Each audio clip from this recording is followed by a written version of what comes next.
सहयोगी बता रहे थे कि छेड़छाड़ और बदसलूकी के मामले को जाति का एंगल क्या चुनावों से पहले दिया जा रहा है, ये कहीं ना कहीं एक अंदेशा जाहिर किया जा रहा है। लेकिन जो दावे किए गए थे, दरअसल ये पूरी कहानी झूठ को लेकर सामने आई है। बताते हैं आपको कैसे। अखिलेश यादव के दावों की पोल खुल गई है। यादव होने की वजह से चोटी काटने का आरोप अखिलेश यादव ने लगाया। हमने आपको सुनवाया भी। कथा का आयोजन कराने वाली महिलाओं ने दरअसल खुलासा किया। जो आयोजक थी महिला, उसने खुलासा किया। उसने कहा कि हमने उन्हें पूजनीय मान के कथा के लिए बुलाया था। कथावाचकों की हरकतें ठीक नहीं थी और मैंने अपने पति को भी इस बारे में बताया। वो महिला बता रही है, आयोजक की बात है ये। वो कह रही है कि भागवत खंडित ना हो इसलिए हम चुप रहे। हरकतें जब बढ़ती गई तो उनसे माफी मंगवाई कथावाचकों से। कथावाचक के झोले से 2 आधार कार्ड मिले जब जांच की गई। एक में उनका टाइटल यानी उनका सरनेम अग्निहोत्री लिखा हुआ था। पूछताछ के बाद पता चला कि वो ब्राह्मण नहीं है, यानी झूठ बोलकर कथा करने आए थे। ये एक तरह से जानकारी अब सामने आई है जब ये पूरा मामला जब जांच किया गया, जब देखा गया। और इसको लेकर आयोजक खुद कह रही हैं कि वो छेड़खानी करने की कोशिश कर रहे थे, भागवत खंडित ना हो इसलिए वो चुप थे। रेणु तिवारी जो आयोजक थी, सुनिए उन्होंने क्या कहा है। शिकायत तो पहले मैंने कहीं नहीं करी, अपनी भागवत बचाने के लिए कहीं हमारी भागवत खंडित ना हो जाए, अपने पति को बताया। फिर पति ने कुछ डांटा उनको तो वो हड़बड़ा के चले, तभी तो उनकी आईडी गिरी है। आधार कार्ड 2 निकले थे क्या? 2, हाँ। अच्छा। दोनों फर्जी। मारपीट तो यहाँ से वो चले गए हैं। किसने मारपीट करी वो यहाँ नहीं, वहाँ यहाँ सिर्फ उन्होंने माफ़ी मांगी है क्योंकि उन्होंने गलती की अपने कि हमें क्षमा कर दे। हमने क्षमा कर दिया, यहाँ से वो चले गए। वहाँ लड़कों ने क्या उनके साथ किया ये नहीं हम बता सकते, हमने नहीं देखा। अब इस पूरे मामले में अखिलेश यादव ने भी इस पूरे मुद्दे को उठाया है। उनका कहना है वो बतौर सिर्फ यादव था जिसके चलते अभद्रता की गई और उनके साथ मारपीट की गई, उनकी चोटी काटी गई। तो क्या ये मुद्दा था कि वो यादव थे और वो कथा पढ़ रहे थे? ये नहीं, कोई मुद्दा यादव का जाति का कोई मुद्दा नहीं है। हमारे यहाँ पूजनीय बन के आए थे, हमने उनका पूरा सम्मान किया। पर ये थोड़ी सम्मान में कोई अपना अपमान इस तरीके से करवाए, ये नहीं कोई बर्दाश्त कर सकता। और देखिए, इसको लेकर सीएम योगी बहुत सख्त हैं। चोटी काटने के मामले में सीएम योगी ने सख्ती का आदेश दिया है। इटावा के एसएसपी को जमकर फटकार भी योगी आदित्यनाथ ने लगाई है। कुछ लोग यूपी में जातीय हिंसा कराना चाहते हैं और योगी आदित्यनाथ ने कहा कि पुलिस इसे रोक नहीं पा रही। औरैया और कौशाम्बी के एसपी को भी योगी आदित्यनाथ ने, मुख्यमंत्री ने फटकारा है। इन दोनों जिलों में भी इस तरह की घटनाएं हुई हैं। यानी योगी आदित्यनाथ ने कह दिया कि जिसको राजनीति करना है वो राजनीति करता रहे, लेकिन इन मामलों में पुलिसिंग बहुत सीरियसली करनी है। इसमें कहीं कोई गलती नहीं होनी चाहिए, यही बात वो दोहराते दिखाई दिए। इस पूरे मामले में आगे कैसे राजनीति करवट लेती है, क्या कार्रवाई होती है, इस पर हमारी नजर रहेगी। हमारे सहयोगी बता रहे थे कि छेड़छाड़ और बदसलूकी के मामले को जाति का एंगल क्या चुनावों से पहले दिया जा रहा है, ये कहीं ना कहीं एक अंदेशा जाहिर किया जा रहा है। लेकिन जो दावे किए गए थे, दरअसल ये पूरी कहानी झूठ को लेकर सामने आई है। बताते हैं आपको कैसे। अखिलेश यादव के दावों की पोल खुल गई है। यादव होने की वजह से चोटी काटने का आरोप अखिलेश यादव ने लगाया। हमने आपको सुनवाया भी। कथा का आयोजन कराने वाली महिलाओं ने दरअसल खुलासा किया। जो आयोजक थी महिला, उसने खुलासा किया। उसने कहा कि हमने उन्हें पूजनीय मान के कथा के लिए बुलाया था। कथावाचकों की हरकतें ठीक नहीं थी और मैंने अपने पति को भी इस बारे में बताया। वो महिला बता रही है, आयोजक की बात है ये। वो कह रही है कि भागवत खंडित ना हो इसलिए हम चुप रहे। हरकतें जब बढ़ती गई तो उनसे माफी मंगवाई कथावाचकों से। कथावाचक के झोले से 2 आधार कार्ड मिले जब जांच की गई। एक में उनका टाइटल यानी उनका सरनेम अग्निहोत्री लिखा हुआ था।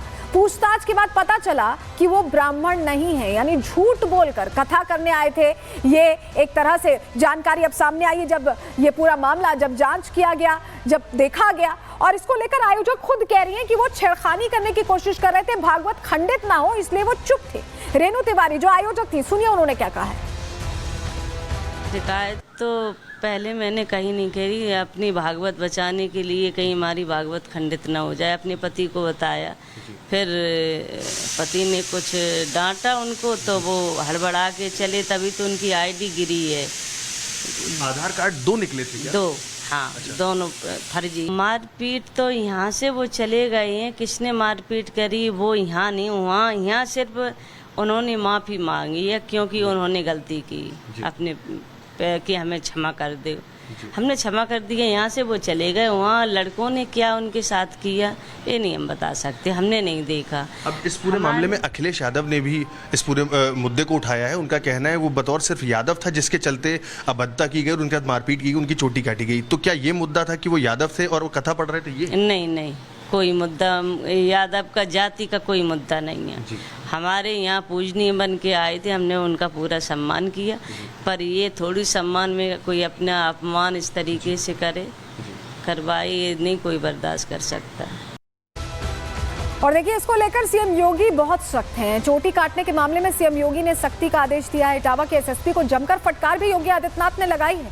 कुछ लोग यूपी में जातीय हिंसा कराना चाहते हैं और योगी आदित्यनाथ ने कहा कि पुलिस इसे रोक नहीं पा रही। औरैया और कौशाम्बी के एसपी को भी योगी आदित्यनाथ ने मुख्यमंत्री ने फटकारा है। इन दोनों जिलों में भी इस तरह की घटनाएं हुई हैं। यानी योगी आदित्यनाथ ने कह दिया कि जिसको राजनीति करना है वो राजनीति करता रहे, लेकिन इन मामलों में पुलिसिंग बहुत सीरियसली करनी है।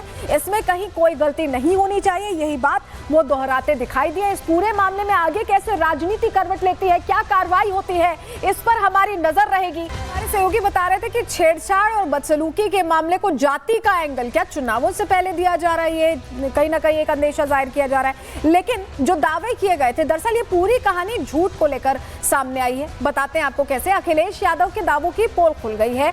यादव होने की वजह से चोटी काटने का आरोप अखिलेश यादव ने लगाया, हमने आपको सुनवाया भी। कथा का आयोजन कराने वाली महिलाओं ने दरअसल खुलासा किया। जो आयोजक थी महिला, उसने खुलासा किया। उसने कहा कि हमने उन्हें पूजनीय मान के कथा के लिए बुलाया था। कथावाचकों की हरकतें ठीक नहीं थी और मैंने अपने पति को भी इस बारे में बताया। वो महिला बता रही है, आयोजक की बात है ये। वो कह रही है कि भागवत खंडित ना हो इसलिए हम चुप रहे। हरकतें जब बढ़ती गई तो उनसे माफी मंगवाई कथावाचकों से। कथावाचक के झोले से 2 आधार कार्ड मिले जब जांच की गई। एक में उनका टाइटल यानी उनका सरनेम अग्निहोत्री लिखा हुआ था। पूछताछ के बाद पता चला कि वो ब्राह्मण नहीं है, यानी झूठ बोलकर कथा करने आए थे। ये एक तरह से जानकारी अब सामने आई है जब ये पूरा मामला जब जांच किया गया, जब देखा गया। और इसको लेकर आयोजक खुद कह रही हैं कि वो छेड़खानी करने की कोशिश कर रहे थे, भागवत खंडित ना हो इसलिए वो चुप थे। रेणु तिवारी जो आयोजक थी, सुनिए उन्होंने क्या कहा है। शिकायत तो पहले मैंने कहीं नहीं करी, अपनी भागवत बचाने के लिए कहीं हमारी भागवत खंडित ना हो जाए। अपने पति को बताया, फिर पति ने कुछ डांटा उनको तो वो हड़बड़ा के चले, तभी तो उनकी आईडी गिरी है। आधार कार्ड 2 निकले थे क्या? 2, हाँ। अच्छा। दोनों फर्जी। मारपीट तो यहाँ से वो चले गए हैं, किसने मारपीट करी वो यहाँ नहीं, वहाँ यहाँ सिर्फ उन्होंने माफ़ी मांगी है क्योंकि उन्होंने गलती की अपने कि हमें क्षमा कर दे। हमने क्षमा कर दिया, यहाँ से वो चले गए। वहाँ लड़कों ने क्या उनके साथ किया ये नहीं हम बता सकते, हमने नहीं देखा। अब इस पूरे मामले में अखिलेश यादव ने भी इस पूरे मुद्दे को उठाया है। उनका कहना है वो बतौर सिर्फ यादव था जिसके चलते अभद्रता की गई और उनके साथ मारपीट की गई, उनकी चोटी काटी गई। तो क्या ये मुद्दा था कि वो यादव थे और वो कथा पढ़ रहे थे? ये नहीं, कोई मुद्दा यादव का जाति का कोई मुद्दा नहीं है। हमारे यहाँ पूजनीय बन के आए थे, हमने उनका पूरा सम्मान किया, पर ये थोड़ी सम्मान में कोई अपना अपमान इस तरीके से करवाए, ये नहीं कोई बर्दाश्त कर सकता। और देखिए, इसको लेकर सीएम योगी बहुत सख्त हैं। चोटी काटने के मामले में सीएम योगी ने सख्ती का आदेश दिया है। इटावा के एसएसपी को जमकर फटकार भी योगी आदित्यनाथ ने लगाई है।